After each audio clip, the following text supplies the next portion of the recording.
What's up? Look at y'all beautiful faces. You know who I'm looking at, right? God. Looking at the way God is expressing beautifully and magnificently. And in the front row, God is expressing beautifully and magnificently as Reverend Mary LaKay and Juliet Foster. They're here visiting from the United Kingdom, so I think that they traveled the longest to be here with us tonight. Thanks so much for hanging out with us here at Seaside. Wow. We've all heard that term, you're getting sleepy. Sometimes little kids hear it when their parents want them to go to sleep. You're getting sleepy. It's kind of like the power of suggestion. It's almost like, look, you've had too much sugar in bed, you're getting sleepy. But when I think about it, I think about someone holding up the pocket watch. And it's swinging like a little pendulum. You're getting sleepy. And having this effect as if you're being hypnotized or as if you have no control over your mind, like you're just allowing your mind to simply be captivated and moved and controlled maybe by something or someone else. You know, the funny part about life is that most of us don't think that we're hypnotized.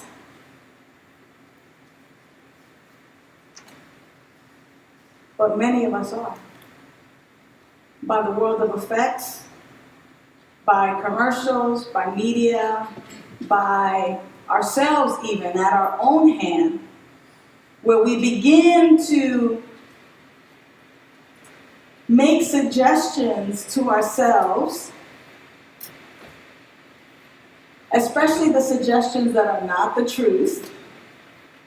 And we not only listen and hear them with our ears or with our inner ears, because a lot of times these suggestions just kind of come through our thoughts, but we begin to believe them.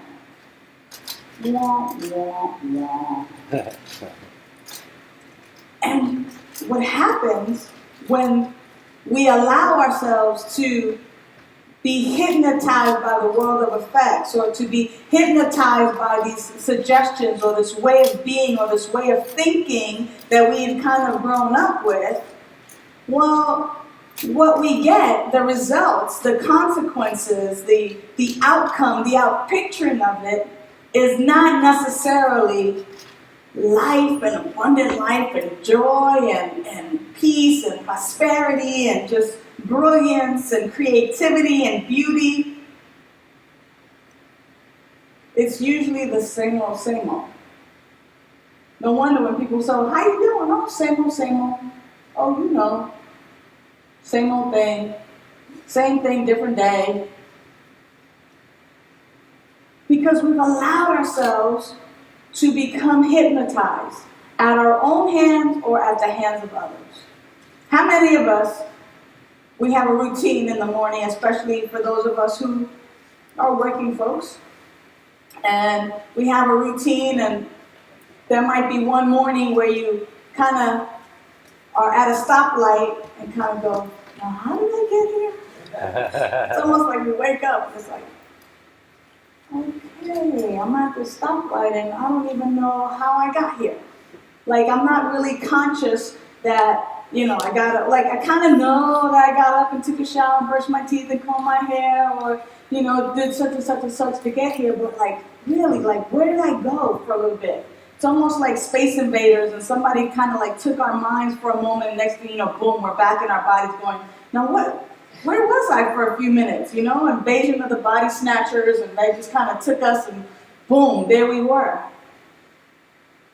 You know, and I say that because many movies have been made about it, but I say that because unless we're participating and actively staying awake, alert, and aware, we're simply just kind of going with a flow that's not necessarily a flow that's for our highest good.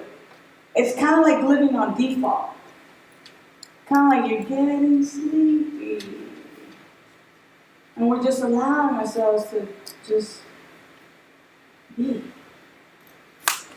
And no wonder then, when we try to lay our head down at night, there's that sense of doom and gloom. Or maybe it doesn't have to even wait till laying your head down at night. Maybe in the middle of the day sometimes you're kind of wondering, is my life going to get any better? Is this all that it's worth? Is this really what my life has amounted to? And especially once we kind of reach an age, for those of us who may, already be calling ourselves middle-aged or way past middle-age. I'm going to live to be at least 120, so I haven't reached middle age yet. Right? We get to this certain point in our life where we think we should have been someplace else, or we should have achieved certain things. And we kind of go, is this what my life has amounted to? Is this really what life is all about? And how come so-and-so has it so much better off than I do? And she's a slacker. Or not. Or he's a slacker. Or whatever the case may be. The thing is that it doesn't matter what other folks are doing. If you're feeling that nudge, if you're feeling that doom and gloom, if you're feeling that lack of limitation, if you're feeling like something must change, the good news is this. Our reading for today talks about intuition. Our reading for today is really talking about the omniscience of spirit. Omniscience meaning all-knowing. God, life, this energetic that we are it in human form. We are the way that it is expressing divinely in human form. Therefore, we are privy and we are that which God is. And the all-knowingness of God, the all-knowingness that is God, is present and available at all places, at all times, right here, right now. I love my dog, little Mellow Daye. She runs around here. She knows exactly where to find snacks, if there's snacks. She knows exactly where to find water.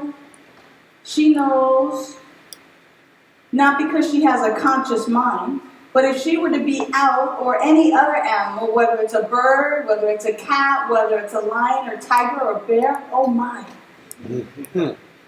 They have that omniscience within them, that all-knowingness within them. It's called instinct. In animals, it's called instincts. They have this natural instinct, this natural GPS, this natural knowing on how to live and survive and thrive. It is innate.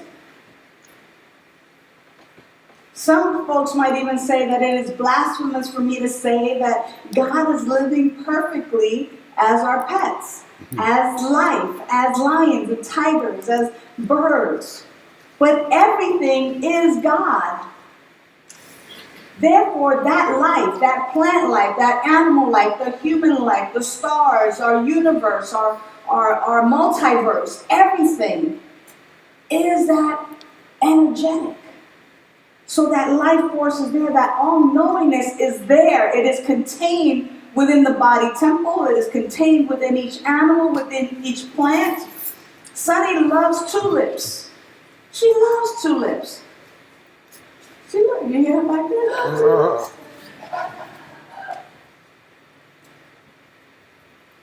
I don't think it's called instincts in plants.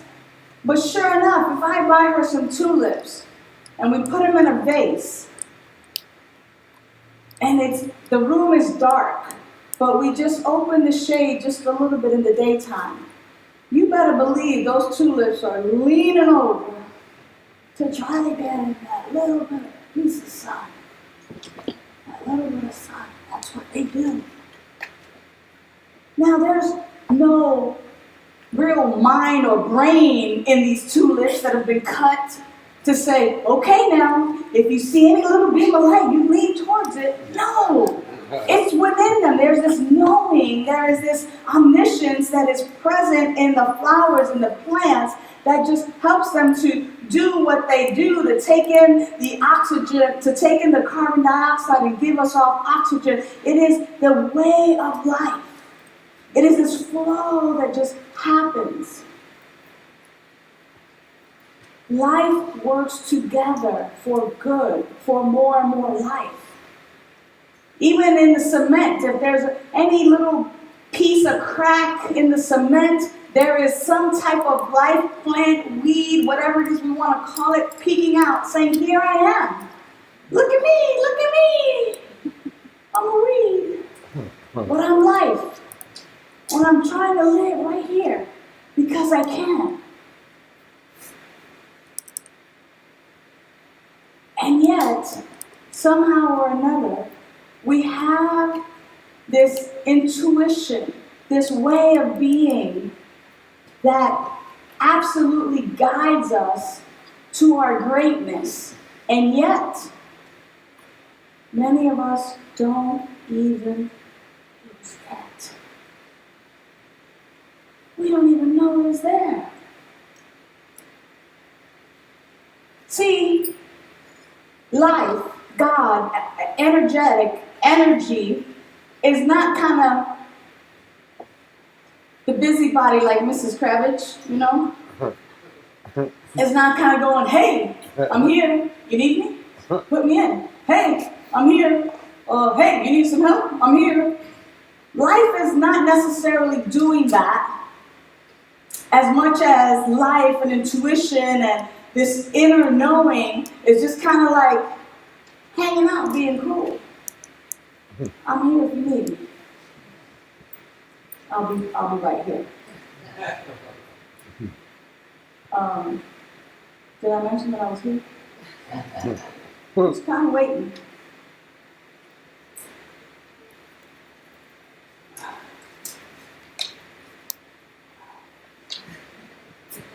If you need anything, it's kind of in the background, waiting for us to become conscious enough, like the reading that Nancy read, become aware that there's this power and presence that we are one with it. It is who and what we are. It exists and it lives in, through, and as us. It is us. We have access to this all-knowingness. And it's just simply waiting for us to knock. Okay, I'm ready. I could really use you right now. And it's not from the sense of separation, like I'm over here and you're over there kind of thing. But it is definitely kind of like a limb. Like I have a left hand and I can use it at any time, especially if the right one wants to give way. And it is available to us at all times. And yet, some of us allow ourselves to just kind of go in this hypnotic state and be carried off into nothingness, into mediocrity, into lack and limitation and doubt and fear. When we can indeed be in cooperation, when we can be in collaboration with this life-giving energy that is our very life, when we can begin to use everything that is available to us. Today's reading is all about that.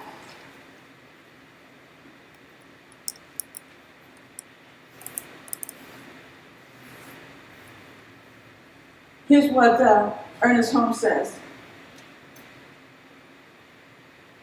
Cosmic consciousness is not a mystery. It is the self-knowingness of God through man. God knows itself through us as humanity.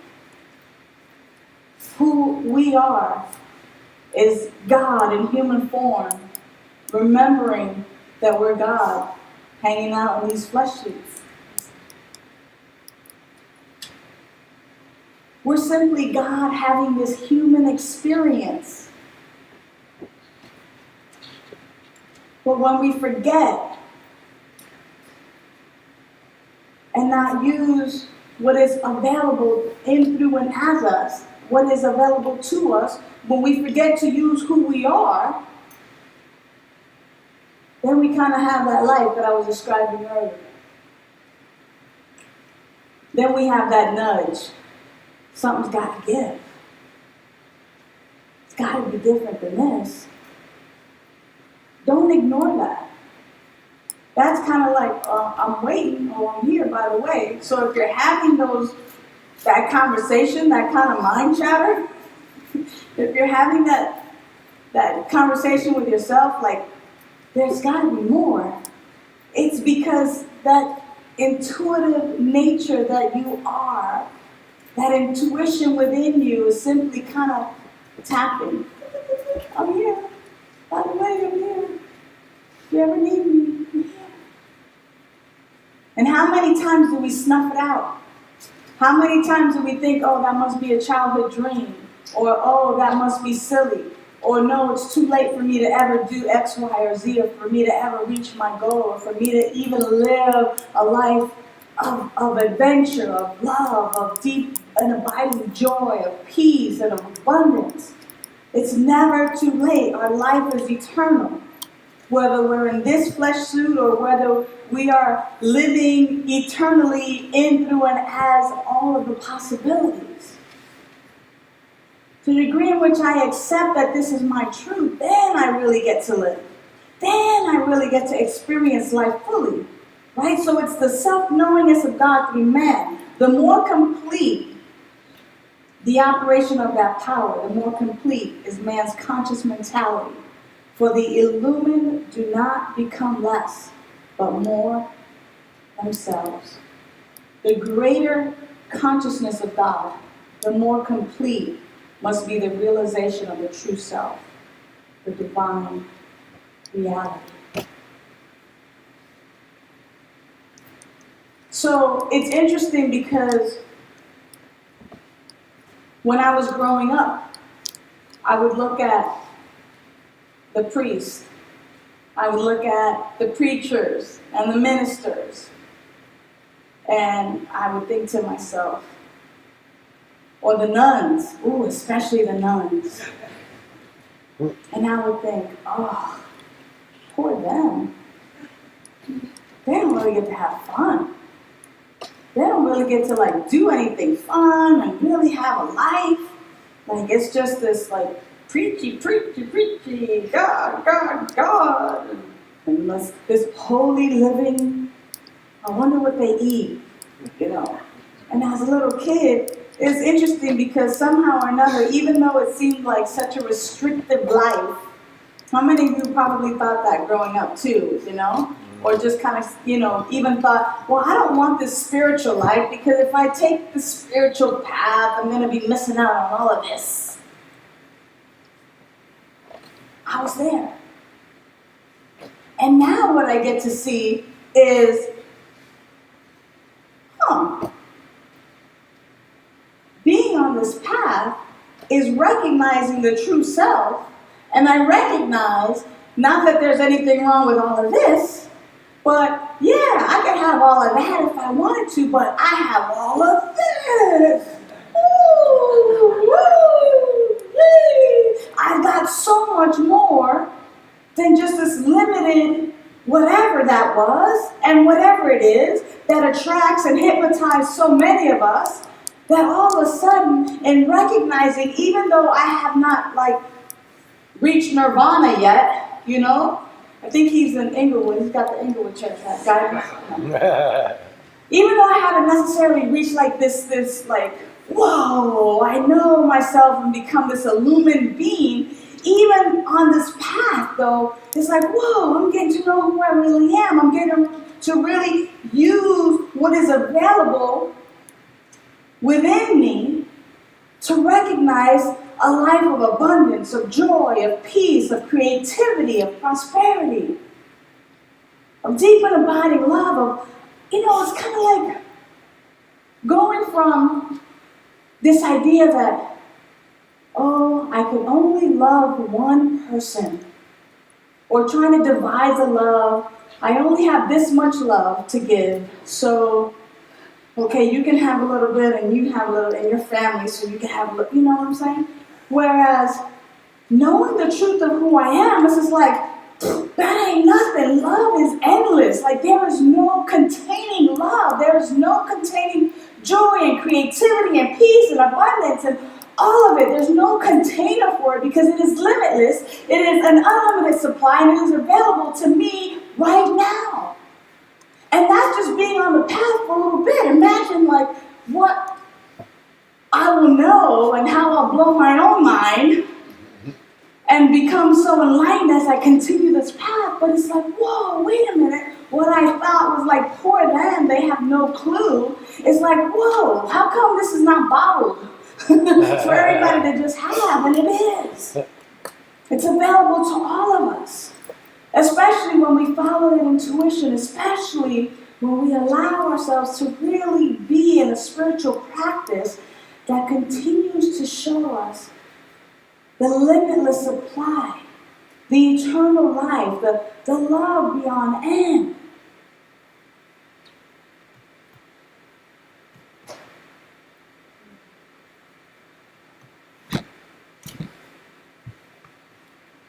And yet, somehow or another, I begin to think about what happens for us. And it reminds me of the comedian George Lopez, when he talks about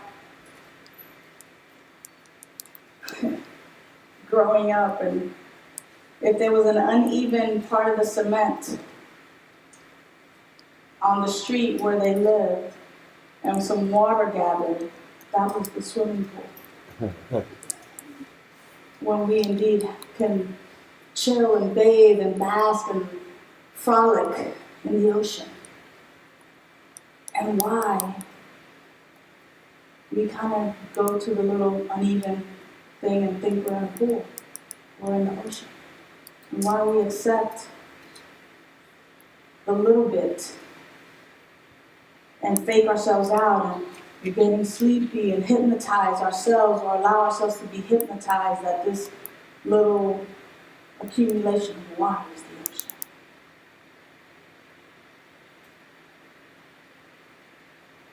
Is it our way of just kind of settling for less? A way of admitting defeat? A way of just kind of showing and demonstrating that we don't really believe what the preacher is talking about, what the practitioner is talking about, what Ernest Holmes has written, and what great and wonderful people have written about. Do we settle for less because we're too afraid to believe the truth? And we make up stories to say, well,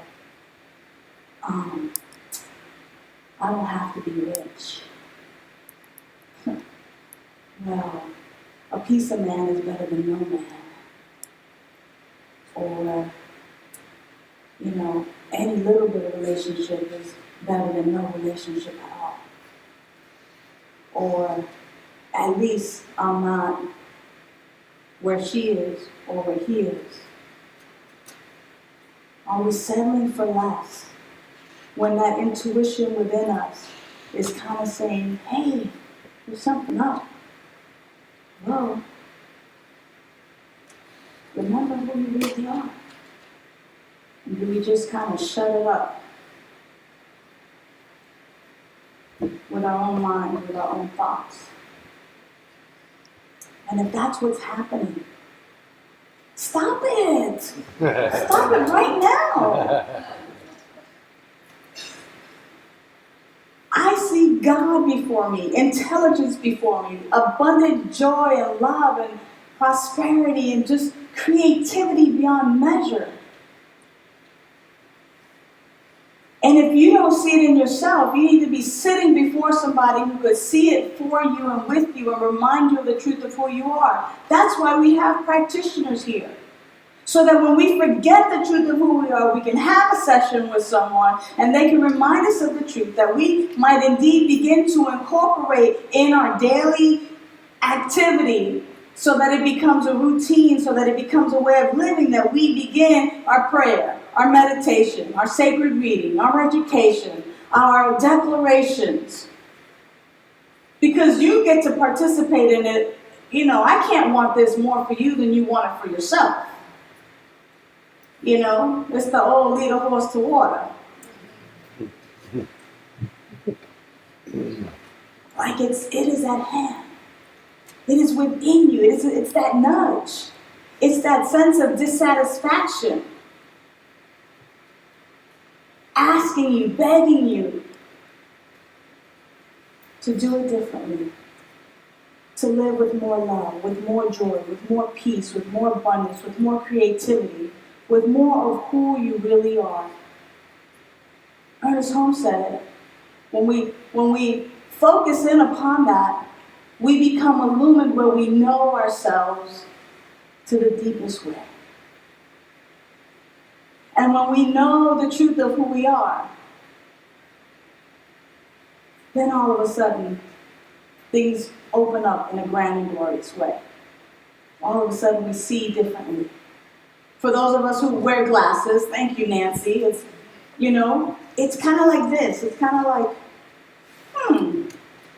without them, it may be blurry. Or you might even see really well. But as soon as you kind of put those things on, it's like, whoa, look at all the color. Wow, I could actually see outlines and people and expressions and things like that. So if you're a person who wears glasses, you know exactly what I'm talking about. Or even for someone who might hear a hearing aid. Just that assistance, and all of a sudden instead of hearing, all of a sudden, the words are really clear. And they're enunciated in an accent. Yeah. You know what I mean? That's what I'm talking about. That with our spiritual practice, as we begin to pay attention to our intuition, as we begin to listen and be obedient to it, as we begin to really develop and really be still and know, all of a sudden, life just opens up. I'm not talking about something that I don't know about. Simply sharing with you what has been true for me and what has been true for many of us. Last week, Catherine shared with you her story.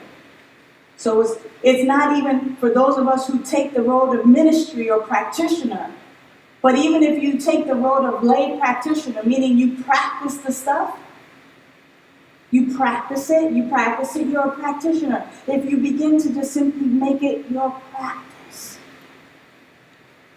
then you too will allow your intuition to guide you, to help open you up. That then together as a community, we become this awakened community, this illumined consciousness right here at Seaside. And when people see us, they'll go, girl, what's different about you? Or dude, is that a new suit you got on? What's up? Because they will begin to notice that we know the truth of who we are. Therefore, we know the truth of everything and everyone. So let's just take a moment to pause and to really just kind of take this into our stillness and our silence.